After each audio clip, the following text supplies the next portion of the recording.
Let's go now. The wicked player and what are you can look at all over. Let's go. Welcome to our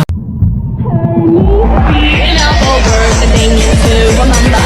The scene start tumble to the sound of the drums. Oh boy, there ain't no need to fight a silent ring. It ain't no big thing, just shout out. Assalamualaikum warahmatullahi wabarakatuh. Shalom, Om Swastiastu, Namo Buddhaya, Salam Kebajikan. Hai semua. Pada kesempatan kali ini, kami dari kelompok 2 akan melakukan pembahasan mengenai harapan-harapan kedepannya tentang ASN untuk menyambut Indonesia Emas tahun 2045. Berbicara tentang ASN, siapa sih yang nggak tahu tentang ASN itu? Jadi ASN adalah sebuah profesi di mana pegawai negeri sipil ataupun pegawai negara yang di mana mereka memiliki tanggung jawab di sebuah instansi pemerintahan. Dalam Undang-Undang Nomor 5 Tahun 2014, fungsi ASN adalah sebagai pelaksana kebijakan publik, pelayanan publik, perekat, dan pemersatu bangsa.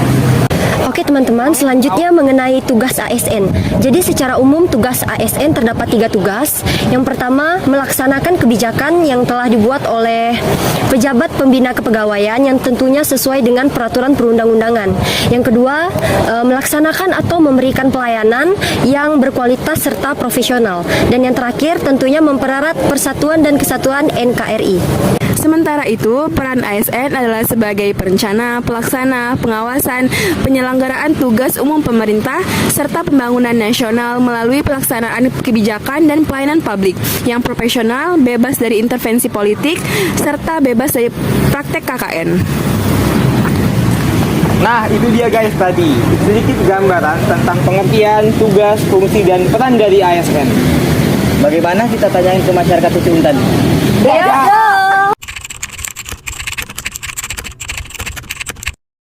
Selamat siang abang, atas nama siapa bang? saya Rizky Anggita Abimanyu. Terima kasih Ibu. Siap.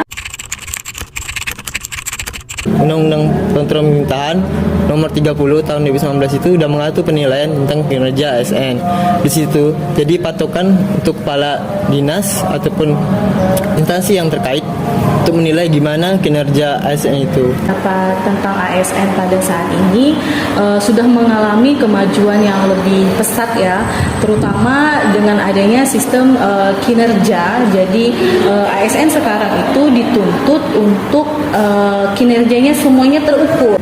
Di bagi abang, kalau misalnya pengen ASN lebih baik, itu di sistem pengolahannya, manajemennya, dan perikutannya. Kalau dulu penilaian ASN itu cukup dengan DP3, daftar penilaian apa ya, ujung-ujungnya kepegawaian gitu. Nah, sekarang itu udah berubah menjadi sasaran kinerja pegawai. Nah, di sasaran kinerja pegawaian itu banyak sekali ASN yang beranggapan bahwa itu hanya formalitas. Nah, tetapi konsep awalnya pemerintah itu membuat adanya SKP dengan harapan semua pekerjaan seorang ASN itu dapat terukur. Nah, selain itu ada kompensasi jika mereka telah melaksanakan tugasnya dengan baik sesuai dengan tupoksi yang berada di deskripsi jabatan mereka. Nah, salah satu kompensasinya itu adanya tambahan penghasilan pegawai. Kalau di Pemda itu namanya TPP. Nah, kalau di Kementerian Pusat itu biasanya dinamakan tunjangan kinerja atau tungkin. Nah, itu salah satu kompensasi dari pemerintah agar meningkatkan motivasi kerja untuk ASN.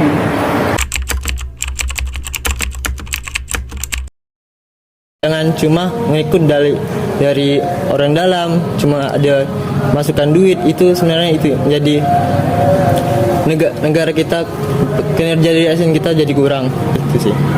Nah, salah satunya itu adalah administrasi ya. Selama ini orang selalu menganggap, apalagi di bagian surat menyurat, di kepegawaian gitu kan. Nah, orang selalu menganggap bahwa administrasi gampang, nanti-nanti aja buatnya. Gampanglah itu bisa disusulkan, padahal itu sudah tidak bisa.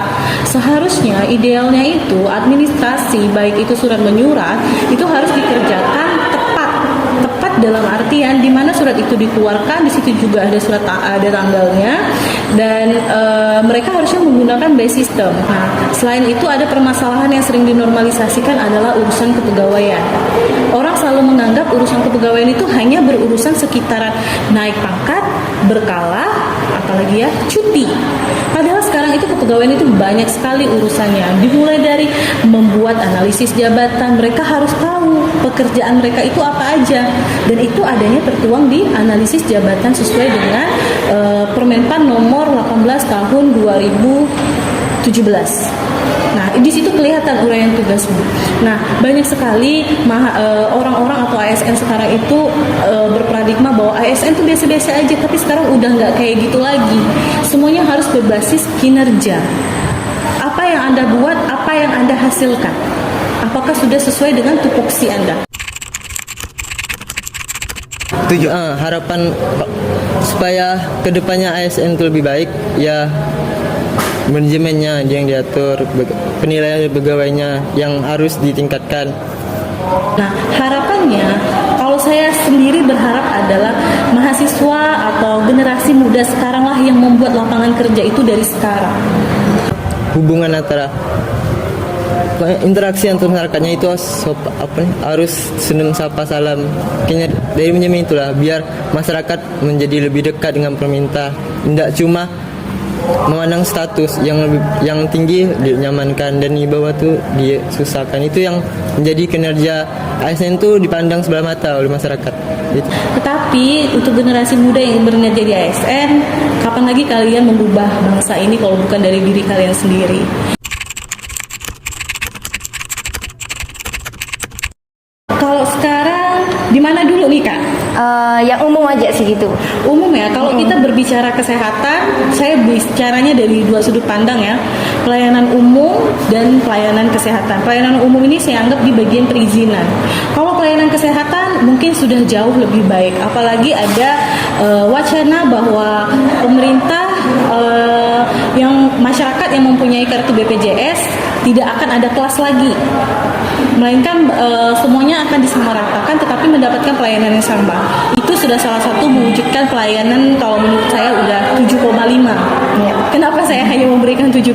Karena saya mengharapkan semua pasien BPJS itu khususnya yang mendapatkan pelayanan kesehatan bisa mendapatkan pure 100% pengobatan secara gratis. Kalau rating kinerja dari ASN bagi abang sih 7. Kalau misalnya masalah umum, saya anggap itu konteksnya adalah perizinan. Indonesia saat ini sudah menerapkan sistem OSS untuk perizinan usaha. Nah, ini saya sangat-sangat senang dengan kebijakan seperti ini karena apa? Pemerintah sudah memikirkan dampak-dampak dari atas pembangunan itu tersebut. Bukan hanya sekedar dampak lingkungan saja yang diperhatikan, tetapi juga ada dampak lalu lintas yang diperhitungkan yang wajib calon-calon pengusaha ini masukkan ke dalam sistem OSS. Dengan harapan masyarakat yang terdampak atas usaha itu bisa meminimalisir ketidaknyamanan atas pembangunan itu. Jadi kalau perizinan saya bisa kasih nilai 8,5. Oke.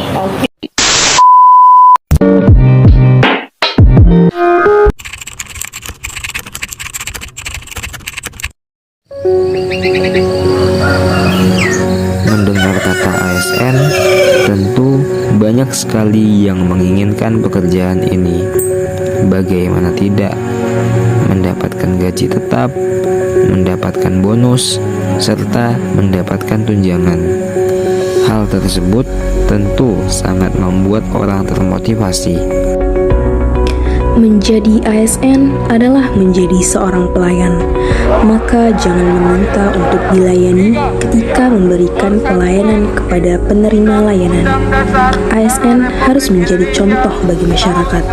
ASN harus menjalankan peran sebagai perekat dan pemersatu bangsa. Di samping itu, tentu ekspektasi masyarakat kepada ASN sangat tinggi. Harapan masyarakat tentu tertuju pada pelayanan publik yang jauh lebih baik. Akan tetapi, pada kenyataannya, masih banyak sekali perbaikan-perbaikan yang harus dilakukan pemerintah untuk ASN saat ini.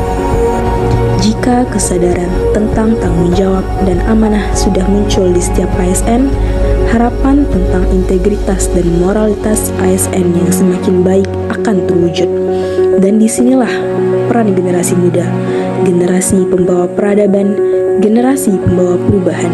Pertanyaannya, mau sampai kapan ASN kita seperti ini? Jikalau kita dapat menciptakan pemuda-pemudi tangguh, kuat dan amanah, harapan terciptanya ASN yang lebih baik tidak akan pernah menjadi angan-angan semata. Untuk itu, harapan untuk ASN ke depannya yaitu dapat meningkatkan integritas, produktivitas, solidaritas, serta efektif dan efisiensi dalam bekerja untuk mencapai visi pemerintahan yaitu NKRI yang damai dan sejahtera.